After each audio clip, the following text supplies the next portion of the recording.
What up, y'all? It's your boy Sadliners checking in once again. Make sure you like, share, and subscribe. Today we're going to be talking about the NFL and this lawsuit. And we're not going to get too much into the NFL and this lawsuit. We're actually going to get into something that Jerry Jones actually said. But, first I have to give you the background of the lawsuit. And I did the background of the NFL. So now in the NFL, to a lot of it's black, fans and people that watch the NFL. We always talked about a black head coach and black quarterback. Disparity, I would say. It's always been like a big topic. That's why, if you notice, you see a lot of people root for teams that have black quarterbacks. Now there's like 14 teams that started black quarterbacks in week 1, which is great. But there's a lot of disparity with the head coaches. And, there's been a lot of, I think Brian Flores and Hugh Douglas tried to sue. Hugh Jackson, said that, they were treated unfairly by some owners and stuff, and told to tank and different things like that. And sometimes you see a trend in the NFL where some head coaches are hired just to coach a team to tank, and then they can get fired and then brought on by a white head coach when they have a high draft pick. So you've seen things like that happen in the NFL. But there's a writer who wrote for NFL.com named Jim Trotter, and he is suing the NFL. And he is suing the NFL because he saying that he was fired after he used to grill Roger Goodell on more racial diversity in the head coaching space, and I guess the front office space. And so I guess he got fired from NFL.com or being an NFL writer. And I guess he's a very prestigious NFL writer. I'm not sure exactly how long he was. He was a journalist for the NFL network. So he's suing for discrimination. But in the lawsuit, there are some really alarming things and things that really piqued my interest. So he cited times where he would ask or was responded to by the Bills owner, by the Cowboys owner, about things that regarded race.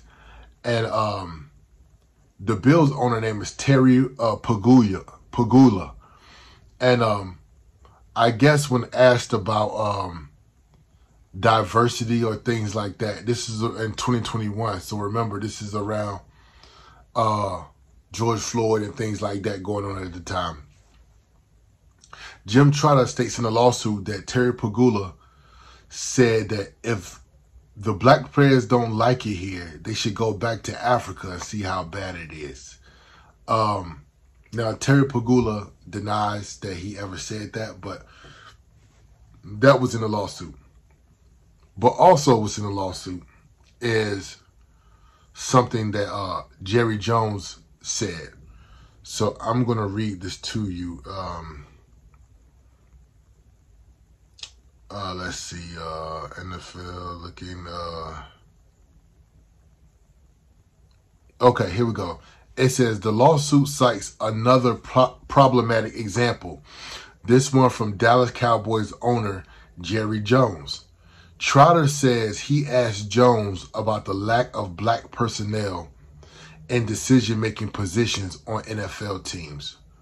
Trotter says in the lawsuit that Jones responded, if blacks feel some kind of way, they should buy their own team and hire who they want to hire. And I thought that was such a great response. Now, I don't know Jerry Jones' intentions on that response and whether or not he was, I don't know what the intention behind his response was. But I do know that that is a great idea. And it's not a foreign idea. It's a much needed idea, and it's an idea that many black people have been doing, implementing, and been talking about a lot. And it's like, as Black Americans, we have gotten away from the idea of ownership a lot of the times. And so we've been, and I'm going to say, just doing the history, I'm going to say a lot of times, and it hasn't always been our fault. You know what I'm saying? You think about some of the towns that were burned down, the black towns that were burned down that was prospering. If you think about the highways that came in and tore down a lot of, I'm saying highways that came in, highways were ordered to get built in black neighborhoods and black areas that really took away a lot of our black-owned businesses and a lot of black money and black economics. So there's many reasons. Integration, there's many reasons. But what he is saying is true. If you want to be the one to make decisions about who get hired, then you should be the one owning the company. And that's the whole point. With the NFL, I feel like we can complain all the time until we blue in the face about who's the quarterback, who's the GM, who's the different things like that.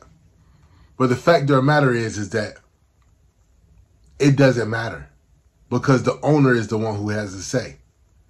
And the only way to have the say over everything is to be the owner. And that's the only way to make real change. Big shout out to Ice Cube. So Ice Cube has a sports league called the Big Three.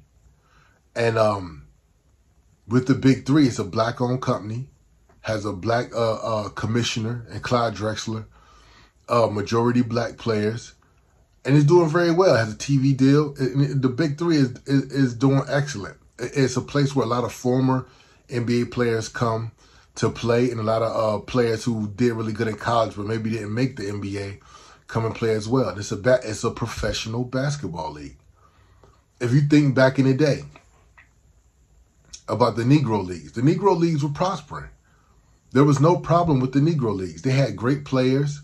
They funded a lot of black bus lines, a lot of black areas and black stadiums and black cities where these teams were from, concessions. This was all black. But as soon as the Major League Baseball said, we want Jackie Robinson left. And as soon as he said, oh, we want this guy, that guy, they left. Now, they probably left to get more money, but I don't know if they understood that by leaving, everybody who was leaving was driving down the value of the Negro League. So now what you have is you have a white-owned league and you have a black-owned league. Yeah, the black-owned league is making less money, but the black-owned league is owned by black people. You know what I'm saying? And it feeds the black economics, the ecosystem. But when you take all the great players and all the great players leave that Negro League and go play for the Major League, which is white-owned, the black league goes down. And then all you have is black players playing in a league controlled by white owners. And then those black players are going to complain about things to those white owners. And those white owners come from a totally different background and totally different place of existence, lifestyle, everything. And they might not understand the perspective of a black player. So that's why it's great to have ownership, especially in sports. So some people may think what Jerry Jones said was racist. Like, yo, if y'all got a problem with, if black players got a problem with how I run things, they need to buy their own team and make their own decisions. But, and a lot of people can view it as racist, but the way I view it is it's purely straight up entrepreneur strategy. If you work somewhere and you don't like what's going on, find a way to start your own business. And this is with everything. It don't matter if it's a toothpaste business, a shaving cream business, any type of business. Schools, if you don't like what's being taught in the public schools, homeschool your kids or start a school for your kids. If you don't like the way that banks treat black people when it comes to loans and loans for businesses, okay, let's start more black banks. If you don't like the way the hospitals are treating black women during pregnancy and things like that, okay, well, let's start our own hospitals. And that's what we have to do. That's the mindset we have to have. So I don't look at Jerry Jones' comments as being terrible. I take them and I look at it as that's a great word that we need to use for black economics in America. All right, y'all make sure y'all like, share, and subscribe. Yeah, I'm gonna keep doing long videos. I'm gonna keep doing my clips. I'm gonna keep doing long videos. Me and my brother gonna keep doing videos together. We're gonna got some more interviews lined up. So y'all make sure y'all stay with us. All right, peace.